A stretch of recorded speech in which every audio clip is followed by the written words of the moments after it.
Another major violent attack happened 2 days ago in Cork. It says here, man beaten and stripped in brutal broad daylight attack in Cork city centre. So the victim's clothes and shoes were thrown into the River Lee. What the hell is with all the violent crimes now in Ireland involving stripping people down? Like, what the hell does that mean, guys? Is that like a warning or something? Or is that like a flipping sort of gay attack or something? Like, what the hell is happening, guys? So odd. Like, why are they getting stripped down? It's like super weird. So you guys can see here, and I can't show you the video unfortunately, but I can damn well explain it quite well. So in the video, there's a car parked up just to the left of these lads here on the main road, and 3 lads get out and they start beating them up. So one guy is a Eastern European, another guy is a black guy, and another guy looks like an Irish guy. So there's just a whole bunch of different nationalities there beating up some random lad at a busy intersection in Cork city centre. It says the man was stripped and left seriously injured following a brazen, broad daylight assault by a group of thugs in Cork city centre, speaking fresh calls from more Gardaí on Lee's side. And that's the whole thing, guys. I want all crime to be eradicated from Ireland. Not just any particular sort of crime. Oh, this crime needs to be sorted out. No. I need all crime to be gone in the city, guys. We need Batman to come and clean up the city because it's getting worse every day. I mean, the last 6 months have been hell in Ireland. The crime has gone through the roof. Like, not for one particular person or anything like that, guys, but the crime has just gone crazy. Footage of the savage assault was circulated online and shows 2 men jumping out of a car on St. Patrick's Quay and attacking a man that had been walking down the street. The video had been too graphic to share. It shows the victim falling to the ground, and the initial attacker can be seen removing the victim's clothes and trousers before throwing him into the river. They stripped his flipping shoes and his pants. They took his pants off. Again, you know, I'm not trying to laugh. That's a serious attack, but why are they just stripping people down? Like, it's so odd, guys. It's like it's supposed to be like a humiliation kind of thing. But like, I don't understand, you know, and this obviously is gangland violence, guys. This is again gangland stuff, which is horrendous. The second man then rushed in and kicked the victim several times as he remained on the floor. Both men returned to the vehicle, which they had left running in the middle of the road. Like I said, the car was running in the middle of the road, and then these 3 guys are just beating the hell out of him. And then another guy sprinted up from the street, ran up from the bottom of the street, ran up and jumped on his head and hit him in the head with his foot. So he like stomped on his head. You know, American History X type of stuff, you know, putting your jaw on the curb type of stuff. I mean, it's absolutely horrendous, guys. To see this happening broad daylight in Cork City is just crazy. Like, where are the guards, guys? This is the main intersection. The attack occurred on Wednesday afternoon in broad daylight at a busy intersection in the city centre. I'm done. Where is the Gardaí? Where are the people? Where's the security? Where's the Gardaí? Where is any of it? This guy could have died, guys, you know? Where is everybody? You know, the whole public are just looking on. The public are like, what's going on over there? Now, of course, you know, with drug deals and that kind of thing, you know, you kind of set yourself up for that. You know, you kind of unfortunately expect that from like drug trials and drug people that are fighting. There's like a big feud. But you don't want anyone to get hurt, guys. You know, like I said, if you're involved in that, you kind of expect to get hurt. But you don't want to see it in broad daylight. You don't want to see this happening. You don't want it to happen full stop. But also, in the middle of the street, guys, where are the Gardaí? Where is everybody? The response time, I thought the response time was 10 seconds, like they had in the other one on Capel Street. You know? Shortly after attack, the group fled the scene as shocked members of the public looked on in horror. Okay, the third assailant in a black and grey tracksuit rushed in as the first 2 attackers fled. So like I said, the mainstream media, the Cork BO, and all these other, you know, Irish Mirror, all these different people will never state the nationality or ethnicity of these people, but it was 1 Eastern European lad, 1 black guy, and 1 Irish lad. It looked like to me, you know. So there's just a mix of guys now. I mean, the crime is just multifaceted in this country. You know, like I said, the rich hate the poor. It's just crazy that, you know, the white collar crime, they're destroying the financial sector of this country, the bankers and the financiers. Then you have, goddamn it, all the inner city kids going crazy. Then you have the iPass centers, guys walking around, you know, there could be sleeper cells from ISIS just looking to kill people. I mean, you just have a 3-level tiered assault on this country, guys. You know, we have a national security threat, guys. The crime has gone ridiculous.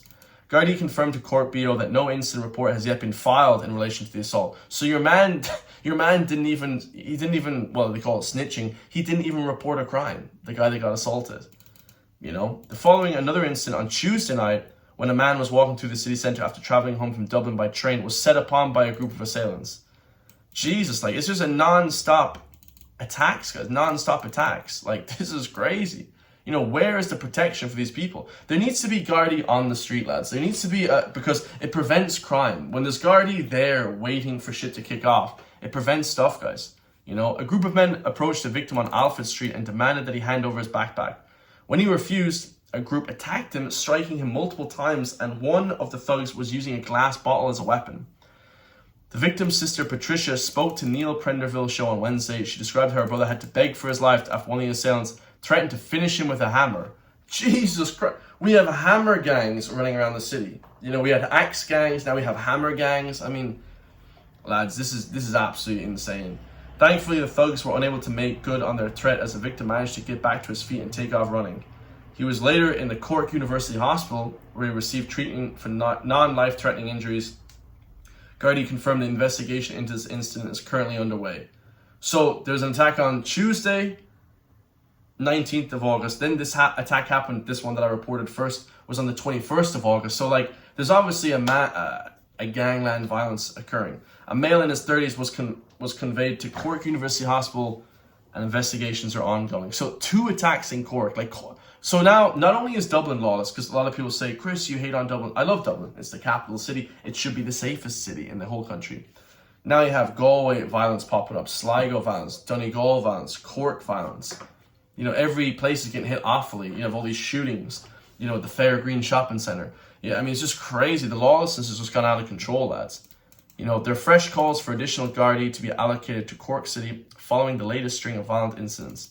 Cork has been routinely under-resourced in terms of Gardaí, which data released earlier this year showing the main station on Angel Street was losing approximately 1 Gardaí per fortnight. 1 Gardaí every 4 weeks they're losing. What?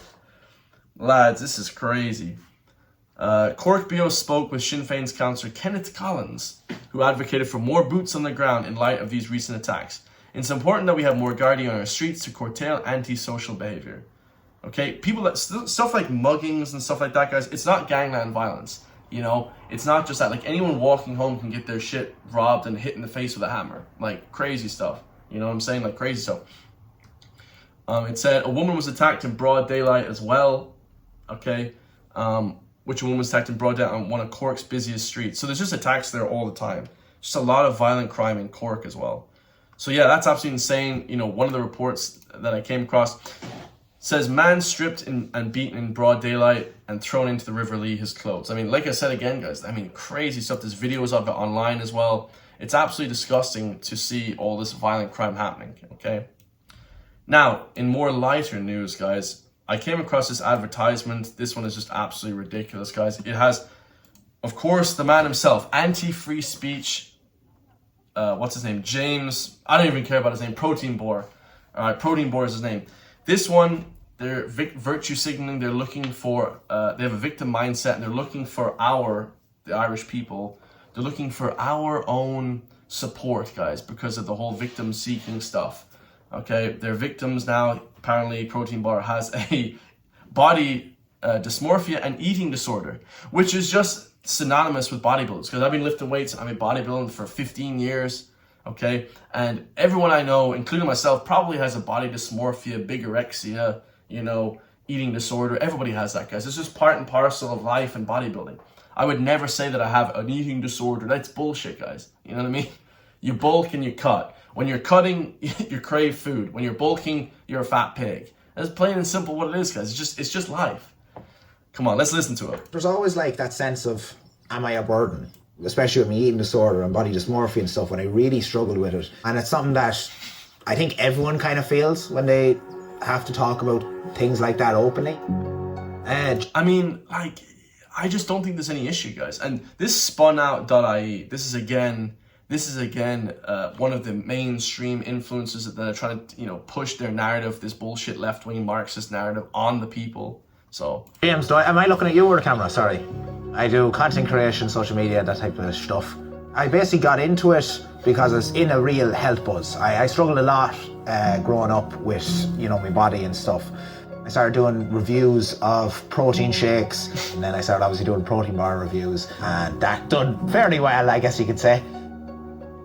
I used to play rugby. That was fine until I started struggling a lot with the body dysmorphia and eating disorders, and it just killed my passion for all sorts of sport. Wait, what? You stopped playing sports because no.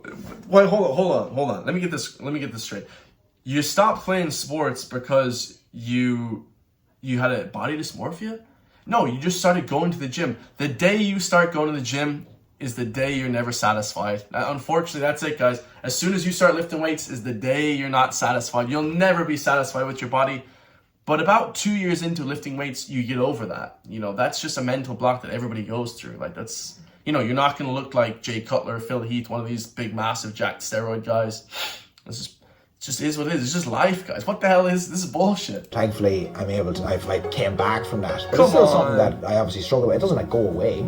I started back up the rugby this year. It's just great from a social element to be part of a team sport again, and something I really missed in the last few years.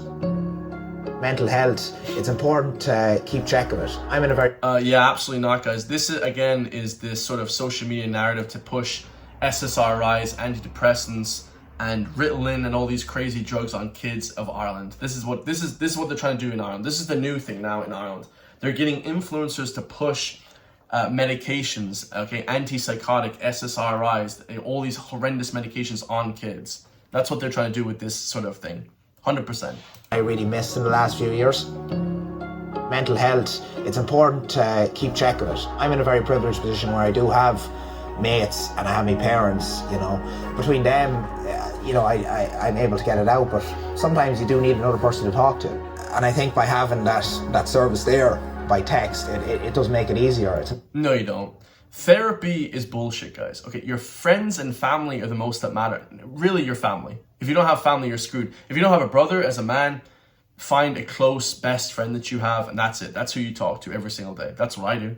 I talk to my brother every single day. We're laughing every single day.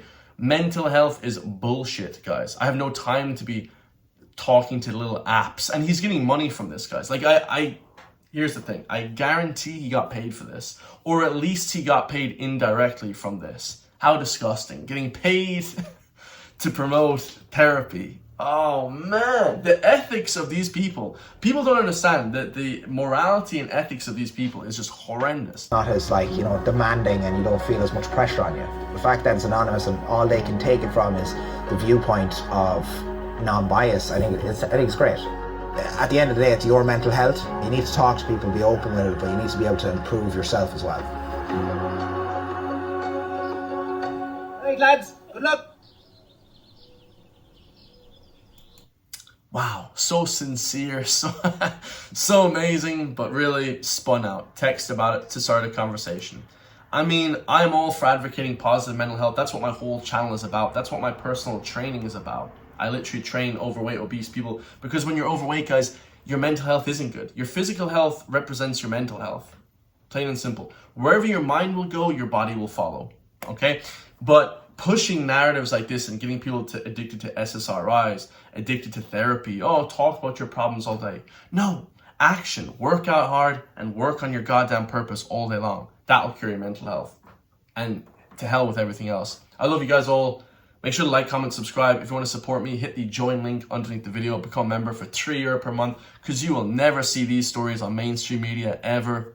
And I'll see you guys all in the next one, man. Peace.